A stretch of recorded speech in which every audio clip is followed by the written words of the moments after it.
Yes, class, we are doing in continuation only. Waves, this is the next lecture in continuation. Today we have to talk about a progressive wave. Progressive wave, or I can say a traveling wave.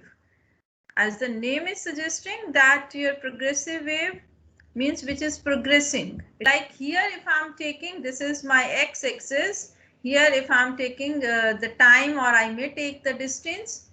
And here, when I talk about the wave function, here if I'm taking the displacement or the density, I can take for the longitudinal wave. So for simplicity, I'm taking here the displacement for the transverse wave of KISS. It means when I'm taking displacement with distance, or I take the displacement with time, I'm talking about the transverse wave. That should be clear. And particles, they are not leaving their position. Simply they are vibrating about their mean position, and during the vibration, the energy is getting transferred. That is the definition of the wave.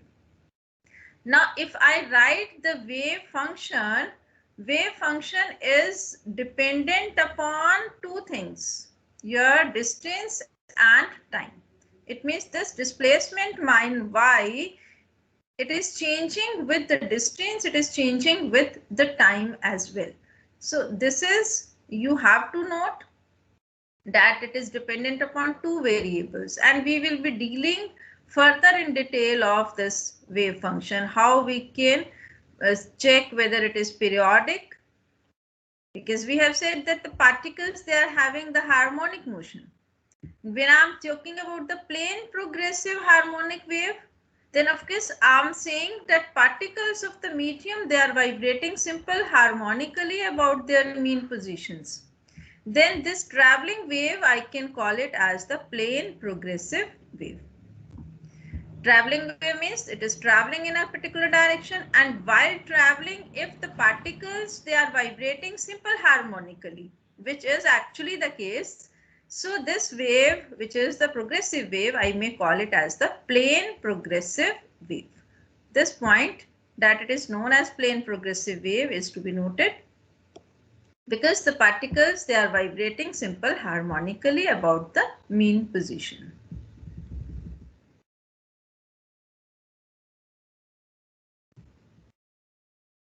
Now, when the wave is traveling, as I've said, that if the wave is traveling in this direction, it is traveling with some velocity.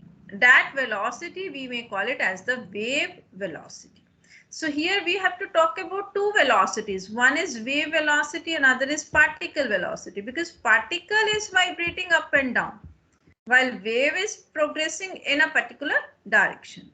Now, when we have taken one wave here, then this distance, which from the point O to this point, I can say T point. So this point, then these 2 points O and T, they are in the same phase of vibration. So distance between them, that is lambda, two consecutive points which are in the same phase of vibration. Now, if at any instant of time t, I'm taking the particle here at p position, this is p position. Of course, I have plotted this wave and the maximum displacement, that is known as amplitude. This magnitude of amplitude is here above the axis. Of course, I will be writing with the positive sign. Below the axis, that I have written with the negative sign, but magnitude will remain the same.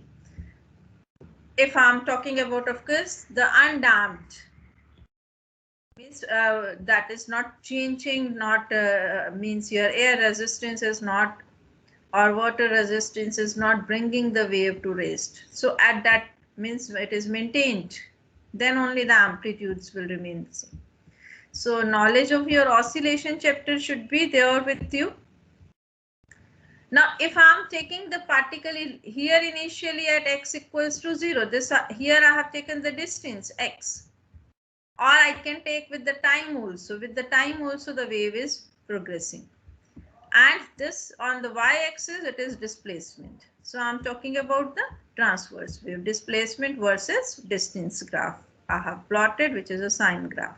So when it is a sine graph, it means y can be written as a sine omega t. If I take omega as the angular velocity or angular frequency. Omega is 2 pi nu. And here's this, which is of course equals to theta t. We have already discussed this thing with you, because omega is equals to d theta by dt, theta by d. So if the wave is moving, particle is moving simple harmonically, then the particle here at the center, the angle transversed is 2 pi, then this distance moved is lambda, that is theta. That also you can use this relation, that when the particle is moving from O to some position P, then if this angle is theta I have taken, then theta can be written as omega t. This is again your previous knowledge. Theta, it is equals to omega t. And if I say that here, if I want to get the relation, phase relation, it means here when I have taken the particle at O, the equation is a sine omega t at 0 time, 0 distance it has moved, at time t I have set. And when I take the position of the particle here at P point, P position when the particle is reaching, then it is traveling some angle. So that angle I may call it as theta, or I may call it as phi. So that angle is also to be taken into consideration. And when I'm saying that at this position P, the particle I'm taking, then time interval that is equals to x upon v, if v is the velocity. So here this t is to be replaced by t minus x upon v. But at this point is to be noted that when I'm talking about the particle is moving along the positive direction here, along the positive direction, when the particle is moving here, what is happening? The wave is reaching some time later than this time. So here if I want to write the path difference and phase difference, that also you should note that if I say that lambda is the path difference, then phase difference here is 2 pi. At the center of this, that phase difference you have traveled equals to 2 pi. And when you are traveling a distance 1, then it is 2 pi by lambda. Now you are traveling the distance x. X distance you are traveling. So phase difference here, phi, can be written as 2 pi by lambda into x. So one way I can write like this, that I can take the phase difference phi sine omega t minus phi, because this much will be the phase difference in terms of lambda and x and the angle which is traveled. I can write angle moved, that is equals to 2 pi by lambda into x. Or another way I have taken, that if it is taking supposingly time delta t, it is taking to move, then delta t will be equals to distance upon velocity, and distance is x, velocity is v. So the wave is going to reach after this much interval of time. So though I'm moving in the positive direction here, but it will be reaching after this time x upon v. So both the ways I can write either in terms of phi, or I can write in terms of the time difference. So it is easy to write in terms of time difference. So I have written this way, t minus x upon v. It means y displacement when it is at p position, it means x distance it has moved along the x-axis. Time I'm writing t, it is equals to a sine omega into t minus x upon p. Here of course capital A is the amplitude of the wave. And if you work it out, I'm getting a sine omega t minus omega upon v into x. Now this omega upon v, omega is what? 2 pi nu, and v I have written as V only, and V upon nu upon this relation is also known to you. V it is equals to nu lambda. V it is equals to nu lambda for the wave. So from here you can write the value of V upon nu, that is equals to lambda. So this 2 pi by lambda I'm getting. Or if I'm not writing this way, then I can write in terms of omega t minus phi. And that phi value again it is 2 pi by lambda into x. So both the ways result you will be getting the same. This point is to be noted, beta. So I'm getting the equation here that is equals to y, because it is dependent upon two variables. One is the distance, another is time. So I can write it as a sine omega t minus kx. Here k, of course, you all know that is propagation constant, that is 2 pi by lambda. So this is the way of writing the equation of the progressive wave. So whenever I want to write the equation of progressive wave, this is the result with you. Y it is equals to a sine omega t minus kx. This equation beta is to be noted. And I can write this equation in another ways also. Like if I put the value of omega, that is 2 pi nu, or I can write 2 pi by capital T. Capital T is of course the time period, into small t is the given instant of time, minus 2 pi by lambda into x. So this equation, one way is to write is this, another way is this. So you can still write in another forms also, like if I take 2 pi out, I can write a sine 2 pi into small t upon capital T minus x upon lambda. This is the another way of writing. See why I'm writing in all these different forms, so that when you are getting the numerical, then you should be able to get the things that this is the equation of the progressive wave, then how, in which direction the progressive wave is traveling. See, I'm getting the negative sign, but the wave is traveling along the positive direction. If the wave is traveling along the negative direction, then here in place of negative, I will be getting the positive sign. This negative sign because the particle energy is reaching after some time.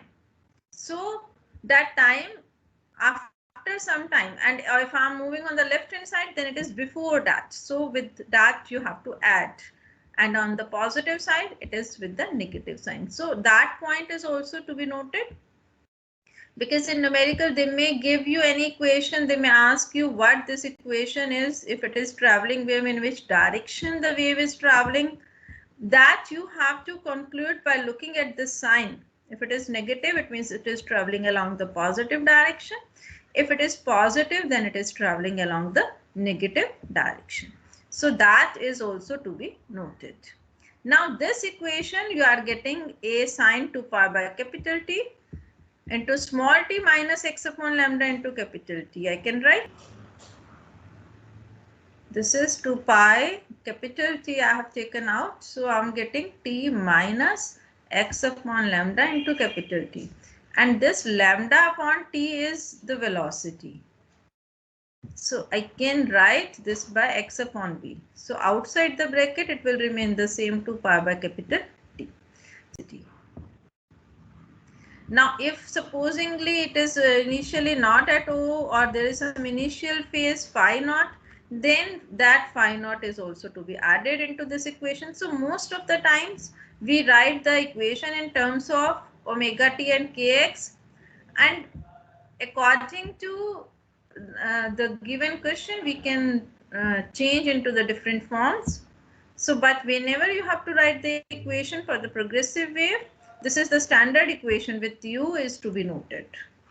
Wave is traveling along the positive direction, of course, then you can write y xt, that is equals to a sine omega t minus kx plus phi naught.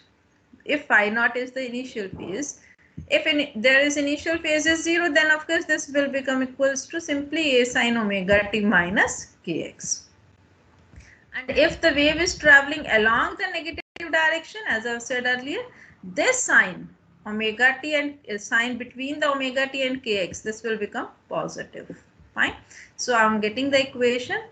Along the negative direction, the standard equation is y. Of course, it is a wave function, so dependent upon two variables x and t, and it is equals to a sine omega t plus kx plus phi naught. So these equations, beta, you have to keep in mind, because you have to use these equations to solve the numericals. Like in oscillation chapter, I can get the equation simply for SHM, a sine omega t. But for progressive wave, it is equals to a sine omega t plus minus kx. Minus is for the positive direction, plus is for the negative direction. And phi naught, if it is there, then you have to write it down. Of course, it means if I want to write the phase of the wave which is traveling in a positive direction, that is our standard wave equation with us, because most of the times we wish to travel along the positive direction. So phase, that is the augment of the sine or cosine function. So this equation they can even give in terms of cosine also, because that is also framing the wave. So this augment of sine or cosine, that is simply giving me the phase. So phi, it is equals to omega t minus kx plus phi naught. This is giving me the phase of the traveling wave along the positive direction. Now, if I want to find the phase change with respect to the time, it means delta phi by delta t. Then I have to differentiate it. It means d phi by dt. Delta phi by dt means I am talking about d phi by dt. I will be differentiating it with respect to time. So when you are differentiating it with respect to time, kx and phi naught, they are not dependent upon time. So this will act as constant. So derivative of kx and phi naught will be equals to 0. But derivative of omega t will be equals to omega.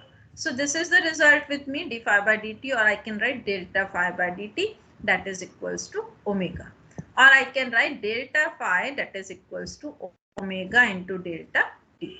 So omega, it is equals to 2 pi by capital T. This you can replace, and this equation we can further use in the numericals, or otherwise also you should be aware of this equation. When I'm willing to write the position phase change, I'm talking about phase change with position. So it means I have to take d phi by dx. D phi by dx, which I can write it as delta phi by delta x. Then the function which is dependent upon x is this kx, because omega t is independent of x function. So I have two functions with me. My wave, it is dependent upon time as well as it is dependent upon the position. So here when I take the derivative, I will be getting the d phi by dx with respect to x. When I am taking the derivative, then it is coming out to be minus k. So I can write here, if I want to write delta phi, that is 2 pi by lambda into delta x, because the value of k I can write 2 pi by lambda. Of course, negative sign is there if the wave is traveling along the positive direction. So these two relations, this will be further helping me to solve the relation between the particle velocity and the wave velocity. When I want to find the relation between the particle velocity and the wave velocity, of course you can write the values for particle velocity and particle acceleration also by using these equations. So both the questions, the working has to be few steps, you can say they are common.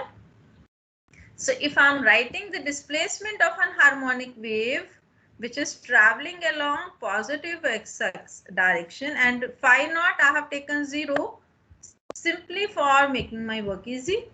So displacement y, it is written as a sine omega t minus kx. And if I'm willing to find the velocity, that is this velocity is of course the particle velocity. This is particle velocity. that is given by derivative of the displacement, rate of change of displacement. So dy by dt. So when you are finding the derivative of this, so of course with a derivative integration, all these mathematics steps should be clear. Then you can write its derivative simply a as it is. For sine omega t minus kx, it will be cos omega t minus kx. Then you have to take the derivative of this omega t minus kx. This we have already seen. If I am taking derivative with t, then for kx it is equals to 0, but for omega t it is equals to omega. So I can write the particle velocity as omega a cos into omega t minus kx. Or if I want to write this in terms of sine, simply to see the phase difference as we have done in the chapter of oscillation for SHM equation. So I can rewrite it as omega a sine into omega t minus kx plus pi by 2. So phase difference is of 90 degree between the displacement and the particle velocity. That is one thing. I am going to keep it aside. Now, if I want to find the maximum velocity it means that is this sine value should be equals to maximum. Maximum value of sine theta is 1. So this value sine will be equals to 1. So maximum velocity will be equals to omega into a. Or of course you can write 2 pi nu a or 2 pi by t a, depending upon if a particular question is being asked. Otherwise, maximum velocity you can write simply by taking the maximum value of sine theta, that is equals to 1. So I can write it as omega into a. Now, if I take the value of dy by dx, simply if I want to see the relation between the particle velocity and the wave velocity, I have to take the relation of dy by dx. It means the equation for y, you all know. Y I'm going to rewrite again so that you are able to connect the things. That is equals to a sine omega t minus kx. This is y. Now if I'm finding its derivative with respect to x, then a as it is, derivative of sine omega t minus kx is cos omega t minus kx. And then derivative of omega t minus kx, that is minus k. So this I have written here in the beginning, minus k. So now these two equations are there. One is for the particle velocity, which is dy by dt. Another is for dy by dx. Now if you divide 1 by 2, then what you are getting is this cos omega t minus kx in numerator and denominator will get cancelled. Amplitude A is also getting cancelled, and I'm left with omega and divided by minus k. So I can write it as minus omega upon k. This is the value for v divided by dy by dx. Now if you put the value of omega, that is 2 pi nu, and if I put the value of k, that is 2 pi by lambda. So I'm getting it equals to minus of v. So that is means minus of wave velocity. So minus of wave velocity I am getting. So it means here is the relation between the particle velocity and wave velocity. So you can write particle velocity by capital V, that is equals to minus of wave velocity into dy by dx. Again, this relation many times as a standard question you can be asked, so you keep this relation in mind. And if I want to find the particle acceleration, of course I have to find dv by dt, which is coming out to be minus omega square y. Same way as we have done in the oscillation chapter also, you can see the phase relation that can be written as omega square a sine omega t minus kx plus pi. So the phase relation between the particle displacement and acceleration is of 180 degree. And if you want to write the maximum acceleration, maximum acceleration is given by omega square a, because sine component value sine theta will be equals to 1 for getting the maximum acceleration. So this you can write as 2 pi by capital T whole square into a, or 2 pi nu whole square into a, depending upon what way you want to write. So keeping things up to this for today. Thank you everyone.